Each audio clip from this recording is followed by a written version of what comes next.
Bienvenidos a La Silla Vacía, soy Daniel Pacheco, editor general. Aquí hacemos periodismo independiente sobre la política y el poder en Colombia. Un saludo a toda la gente que se conecta por televisión, por Canal 1 y a los que nos ven por el YouTube de La Silla Vacía. Hoy vamos a hablar de Abelardo de la Espriella. El tigre ruge, pero ¿realmente muerde? Hoy estamos desde la redacción. Edison Henao cubre la campaña de la derecha desde Antioquia, también cubre el poder en Medellín y en Antioquia. ¿Qué más, Edison? ¿Cómo vas? Hola Daniel, ¿cómo estás?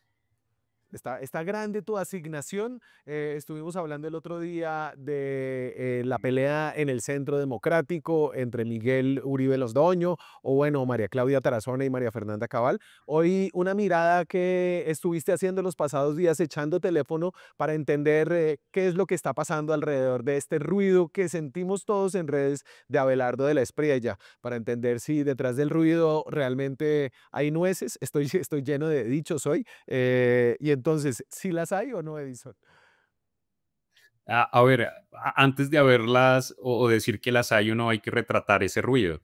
Entonces, efectivamente, hace unos días hablábamos de las tensiones al interior en el Centro Democrático y en paralelo a esas tensiones y a una candidatura que ya lleva meses en el partidor como es la de Vicky Dávila, hay un tercer jugador, Abelardo de la Espriella, en esa esquina de derecha, que está jugando o corriendo más liviano, ¿no? Y entre esa ventaja se cuenta que está haciendo cosas distintas, que está acudiendo a un discurso fuerte, optimizado con herramientas de inteligencia artificial, inspirado en Javier Milei y en Nayib Bukele, y con una narrativa muy pintoresca, muy propia del Caribe colombiano, de donde él proviene, y que nos hace pensar a nosotros que nos estamos acercando o estamos retratando el nuevo outsider de esta larga precampaña política en Colombia. Aquí van a decir que somos ya dos cachacos hablando de un costeño. Abelardo de la Espriella, en efecto, es costeño, es de Córdoba, de Montería,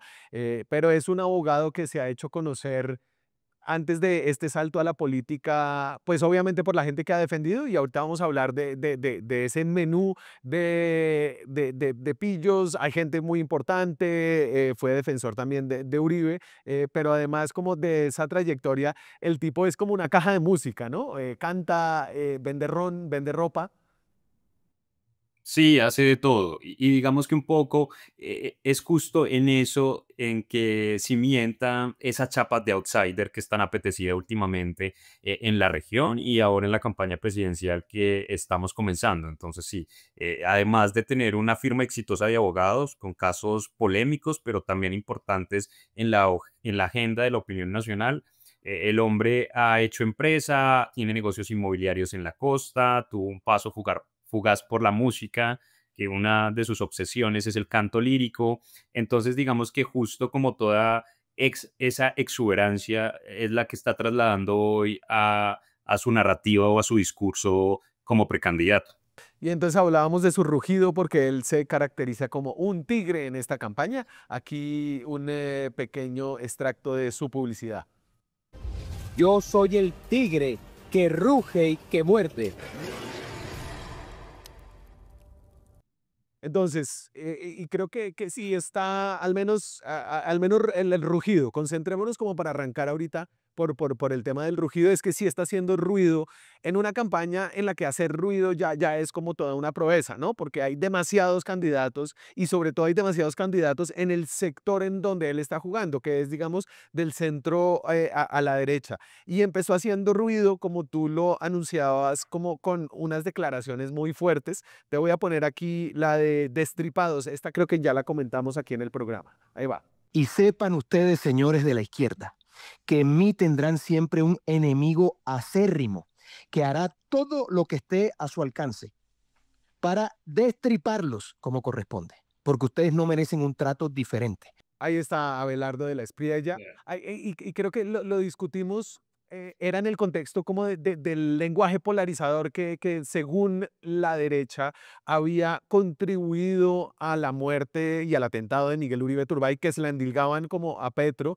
y al gobierno y a los petristas, pero que también decíamos, oigan, mírense en este espejo, señor de la Espriella, qué es lo que usted está diciendo, ¿no? Pero ese ha sido como su firma de campaña y en eso no se ha moderado.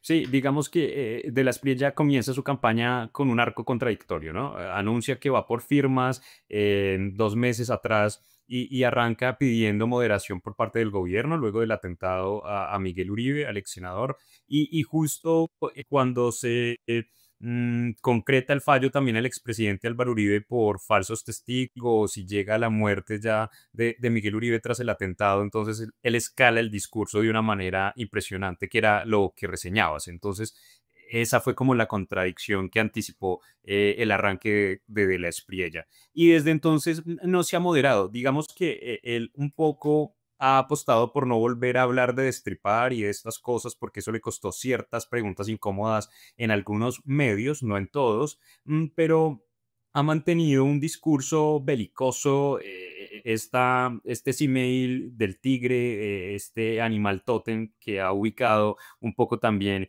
tiene que ver algo con eso y los temas en los que más se está moviendo tienen que ver con seguridad y él sigue hablando un poco de ganar para contener y castigar a la izquierda. Entonces, él no se ha bajado todavía de ese discurso belicoso y polarizante. Edison y Carlos Suárez, que es un asesor político que ha sido columnista de La Silla, un buen amigo como de esta casa, te decía para otra nota que así era de la Espriella, un poco que la estrategia de ellos no era empaquetarlo y tratar de venderlo de una manera distinta. Sí, de acuerdo. De hecho, Carlos nos decía como que él no advertía radicalidad en ello, que era un tipo espontáneo, que una asesoría política no implicaba moldear a un político políticamente correcto y que simplemente eso era una cosa orgánica y natural. Y nosotros le compramos esa parte, ¿no? De la Espriella y por eso le concedemos esta chapa de outsider. Sí tiene un estilo propio y una manera de nombrar, de relacionarse y como un carisma que está generando cierto ruido no solo en las redes, sino en unas correrías que le está empezando a hacer por el país. Entonces acude a unos dichos muy costeños, se ríe un poco como cuando inclusive le hacen preguntas incómodas, sabe sacarlas de una forma menos acartonada que los políticos que hoy estamos viendo espectro. Entonces, ese es un poco como que el ingrediente extra que él nos está trayendo a esta altura de la campaña. Total, vi una entrevista donde entrevista a Miguel Polo Polo, el representante a la Cámara que antes era aliado de María Fernanda Cabal y que ahora está más cercano de la Espriella, donde hablan de la sexualidad fluida de Miguel Polo Polo, pues en un ambiente de mucha mamadera de gallo y creo que una frescura que tampoco permite como encasillarlo como un tipo de una derecha acartonada o anticuada, ¿no? Creo que tiene cierta modernidad de la Espriella ahí.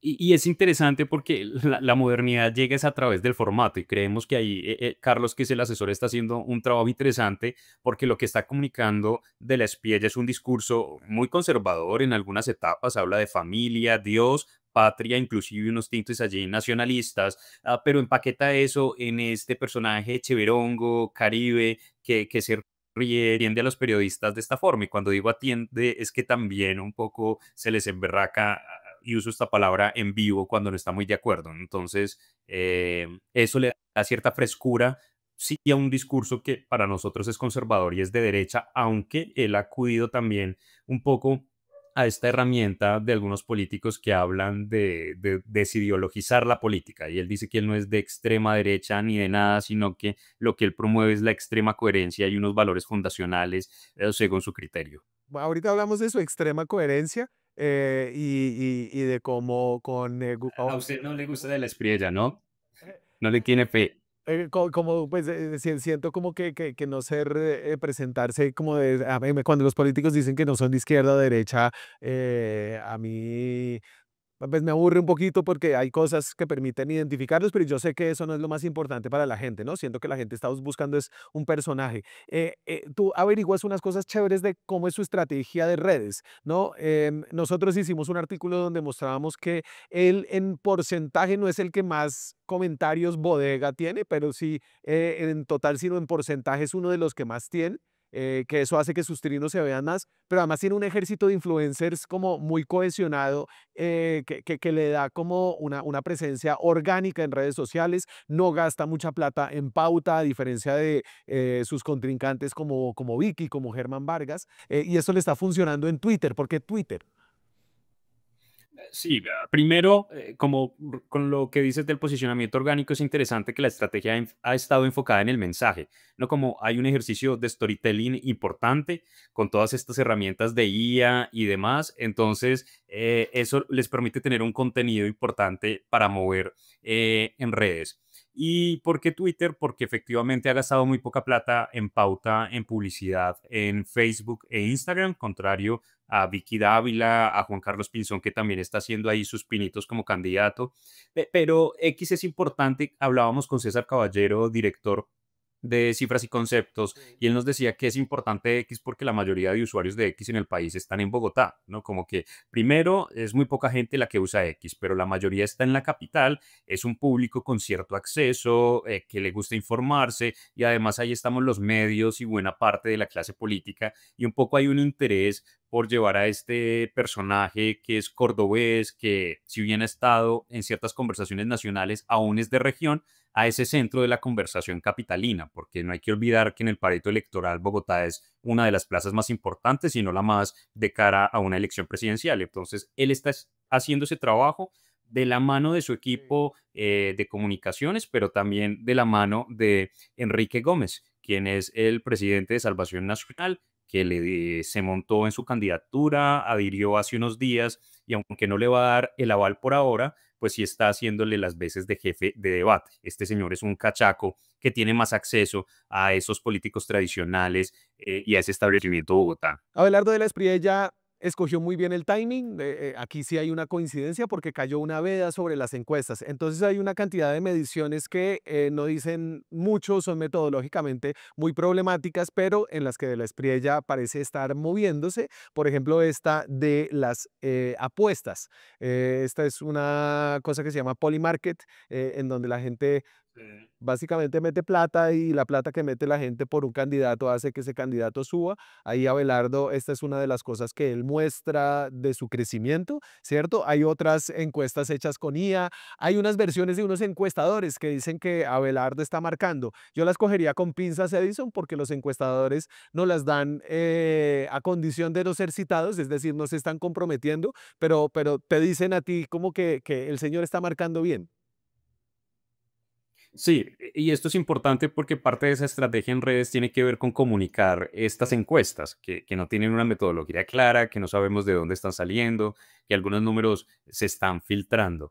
Y efectivamente, algunas voces de encuestadoras importantes nos confirman que está creciendo de cara como a estas métricas de las encuestas poco representativas, porque no hay mayor rigor estadístico, y en estos seguimientos de inteligencia artificial se hace más un estudio de redes y de posicionamiento digital que de otra cosa, pero ellos sí confirman que le está recortando camino particularmente a Vicky Dávila, que es como la candidata no más parecida, pero sí que tenía una chapa de outsider ahí en el pelotón. Y una vaina que me acuerdo que dijimos acá, que era muy importante, es que la veda se levanta en noviembre, ¿cierto? Entonces, Ok, pues, más sí. o menos en agosto, septiembre, octubre, estos 3 meses de volar a ciegas, pues son claves, porque van a mostrar finalmente en noviembre, cuando se levante la veda de las encuestas y llegue como ese veredicto, a ver realmente quién creció y quién bajó. Y ese va a ser pues un momento muy, muy importante. Yo creo que por lo que vemos, Vicky Dávila nota a Abelardo de la Espriella.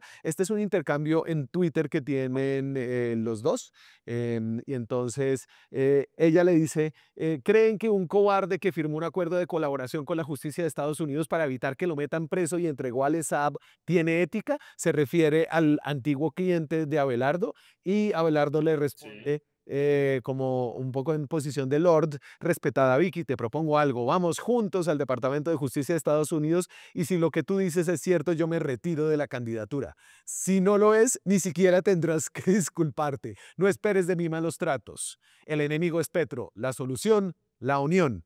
Firme con De la Espriella. Y entonces, a ver, a mí me parece como una indicación de que ella sí está sintiendo un poco, al menos, los pasos de La Espriella en la campaña. Los pasos del tigre. No, sí, efectivamente. Digamos que, eh, pues lo que hacen estas mediciones que replica de las pies y todo su círculo es contar que Vicky es la que está cayendo. Entonces ellos primero la ficharon como su competencia directa y un poco cuando hablábamos con personas para la historia que publicamos nos decían que la campaña entendió muy bien que el voto que había que dar o por lo menos la atracción había que generarla primero en esa esquina, en ese nicho. Y aunque como que ciertas fuentes nos dicen como que Vicky no está muy preocupada por esto, pues la realidad es distinta. Ella hace unos 2 meses mostró esa animadversión por De la Espriella y dijo que no haría una alianza con él. Él le propuso que se bajaba de la candidatura y la apoyaba en caso de que ella marque bien en noviembre, lo que decías de las encuestas.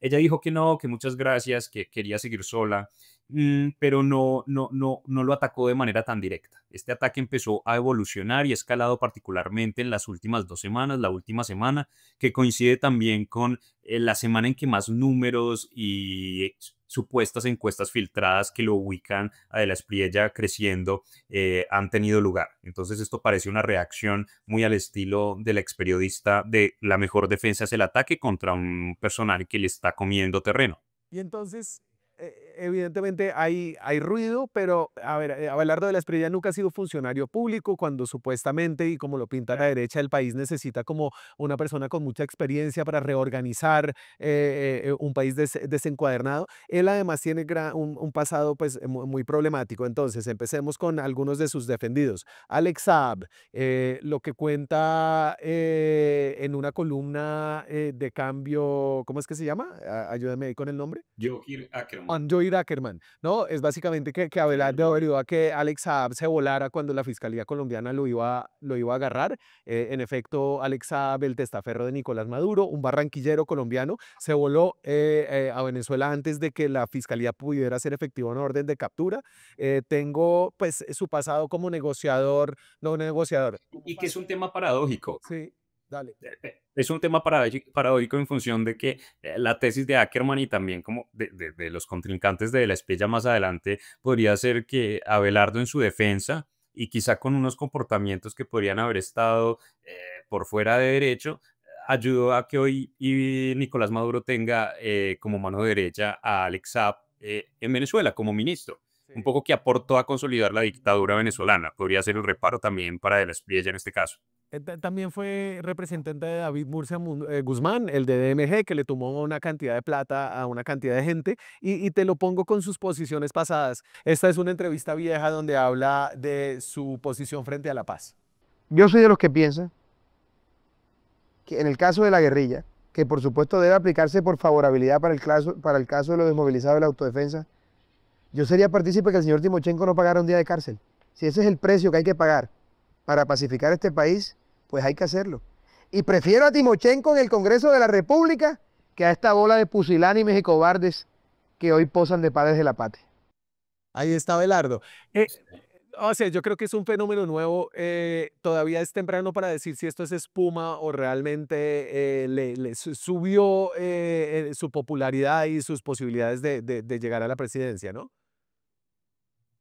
Sí, digamos que es difícil y sin números juiciosos no podríamos decir nada y a eso se suma como que si bien en este momento el ruido es funcional de cara al primer corte en esta campaña que será de varias vueltas, de varios momentos, las decisiones que se tomen de cara a una gran coalición en la centroderecha y ahí clave el guiño de Uribe, pues serán importantes para saber si esto de la Espriella cuaja o no y si hay cierto músculo para poder negociar el rol en una coalición.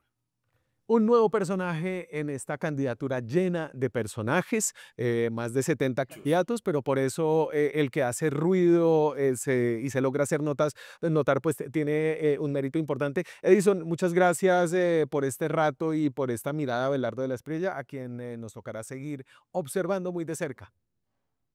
A ti por invitarme. Charlaremos luego sobre un nuevo candidato en la derecha, seguramente. Y muchas gracias a ustedes por ver estos contenidos en YouTube de La Silla Vacía. Suscríbanse, activen la campanita y los dejo con una campaña sobre un curso de inteligencia artificial. Tómenlo, todos estos recursos nos ayudan a fondear el periodismo independiente que hacemos. Nos vemos con más contenidos esta semana. Chao. Ahora es más fácil informarse con La Silla. En nuestro canal de YouTube encontrará todos los días análisis profundos, explicaciones claras y entrevistas a nuestro equipo de periodistas y a los personajes que mueven los hilos del poder en Colombia. Suscríbase a nuestro canal, active la campanita y ayúdenos a llegar a los 200.000 suscriptores.